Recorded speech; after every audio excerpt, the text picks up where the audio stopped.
Boyd. I'm an FCS educator at Interstate 35 Community School District in Truro, Iowa. This is my daughter, Maisie, my son, Jayson, and my other daughter, Molly. And on behalf of the Iowa Food and Family Project, we are going to be showing you a really fun and family-friendly way to incorporate beef into your grilling recipes. Today what we're going to be showing you is how to make family-friendly beef kabobs.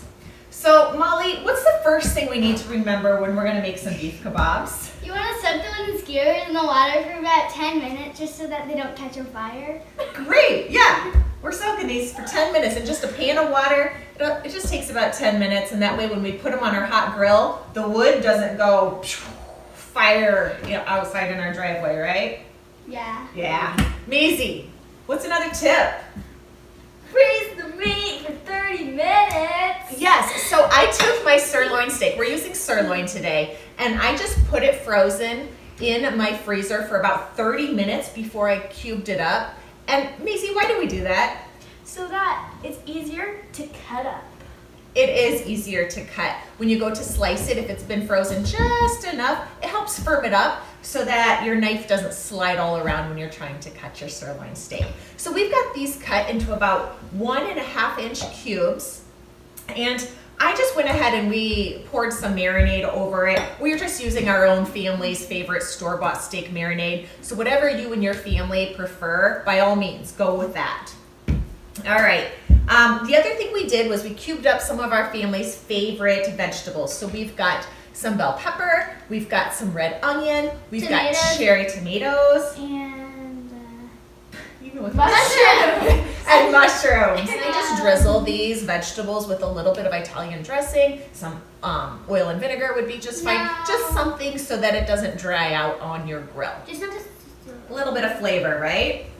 Yeah. Okay, so what we're gonna do is we're gonna start threading our ingredients onto our onto our kebab sticks.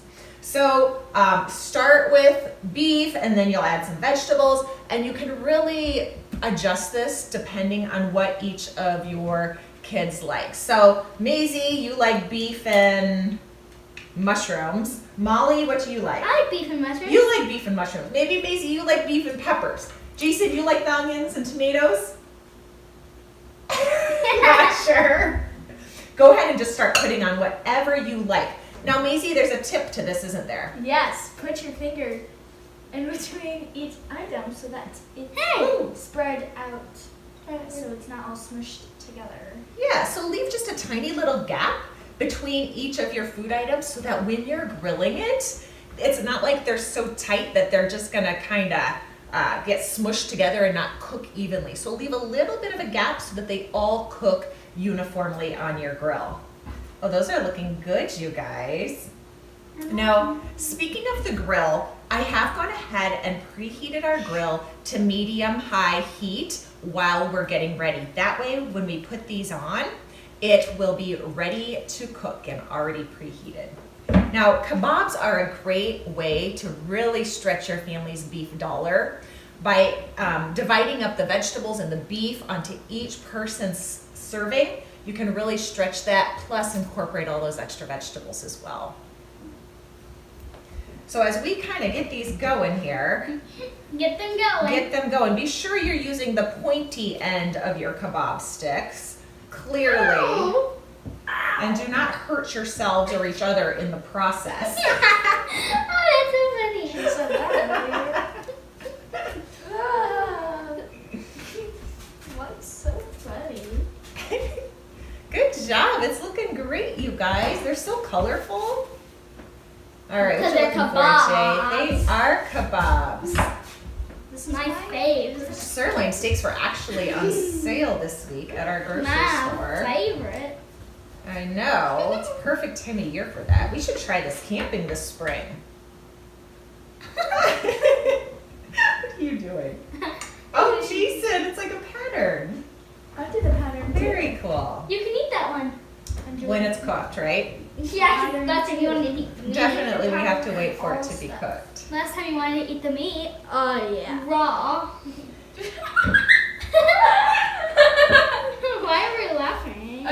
Just because you. So I've used about a pound and a half of sirloin. Obviously, all of these adjustments can be modified to fit however many servings you actually How need come to the make. stick keeps getting in my food? I don't know. All right. So one other tip as we continue to do this, as you get your kebabs made, Molly has one more tip she's going to share with you. Molly, before we go ahead and take all of our finished kebabs out to the grill, what should we do with our sirloin pieces? We should pat dry them so that they. Just because you're supposed to, right? You're supposed to pat dry your beef, especially if you've marinated it, because what that'll do is it'll allow your steak to cook more over the dry heat and get more of that delicious edge on it instead of just sitting on there kind of wet and basically steaming. So this will allow the dry heat method to really grill those pieces of meat perfectly. What should I put on? So as we finish this up and keep our meat patted dry, we are gonna go out to the grill, get these puppies cooked, and we will be right back in about 10 to 12 minutes. We're gonna turn them halfway through. So turn about 6 minutes. We'll be right back. Right back. Okay, Right. give it 10 minutes, 10 minutes. Yum, yum, yum, yum. Okay, guys, it's ready. They're off the grill. It's been about 12 minutes. I did turn them halfway through, and man, do they smell amazing. Guys, let's go ahead and get some plates out. We'll call in the rest of the family. You guys ready to try these out?